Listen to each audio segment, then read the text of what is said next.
Bonjour et bienvenue à la capsule du 20 avril. Donc aujourd'hui, on continue notre travail de restructuration de nos pensées. Alors, première étape, si vous vous souvenez, on avait identifié un événement qui nous a mis dans des pensées ou des émotions qu'on aime moins, qu'on traîne des ficelles. Deuxième, j'identifie les émotions que j'ai vécues ou les humeurs avec des intensités correspondantes.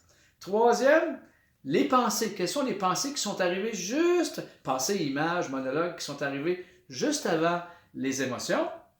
Et j'entoure la pensée dominante. Et autre étape, quelles sont les preuves? Qu'est-ce qui me permet de croire que cette pensée dominante-là, elle est réelle, elle n'est pas si fausse que ça, que j'ai raison d'y penser? Bon, à cette pensée dominante-là. Maintenant, allons voir, prochaine étape, si j'ai des preuves à l'appui, si je veux restructurer mes pensées, je dois être bon joueur et aller voir les preuves à l'encontre. Alors, allons voir l'exemple.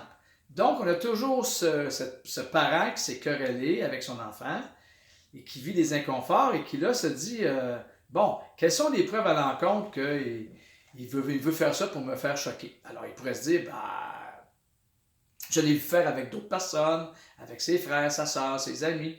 Il ne fait pas ça seulement qu'avec moi. Bon. Deuxièmement, ben, il aime argumenter. Puis moi, j'ai valorisé ça parce que ça demande une bonne articulation intellectuelle. Troisièmement, il n'argumente pas toujours. Pas toujours. Et il m'a déjà dit aussi qu'il aimait ça parler avec moi. Donc là, on a un parent qui commence à se remettre en question. Maintenant, on peut changer nos pensées à partir de des preuves à l'encontre. Des preuves à l'encontre, je vais restructurer et voir est-ce que des pensées qui sont plus adaptées ou qui conviennent plus à la situation de la colonne 1. Alors, qu'est-ce que ça pourrait être? Ça pourrait être, par exemple, que je me dise, ben, il aime rire.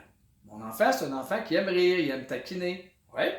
Ça pourrait être aussi de me rappeler que des profs, quand je vais voir à l'école, qui me disent que c'est un bon vivant, c'est un petit garçon énergique, qui aime bien discuter. Je sais qu'il aime discuter. J'ai toujours été avec lui en discussion. Et en plus, il présente de l'énergie. Il est énergique, donc il n'est pas, je dirais qu'il n'est pas très, comme on dit chez nous, il a une énergie assez intense. Et c'est une personne intelligente, donc elle a des propos intelligents.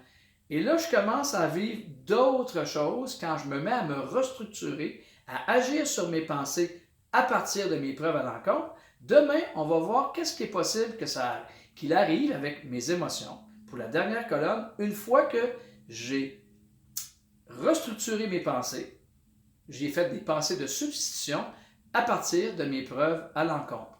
Et là, je vous souhaite une bonne pratique pour commencer, comme on l'a fait aujourd'hui, à changer vos pensées automatiques. Au revoir, à demain.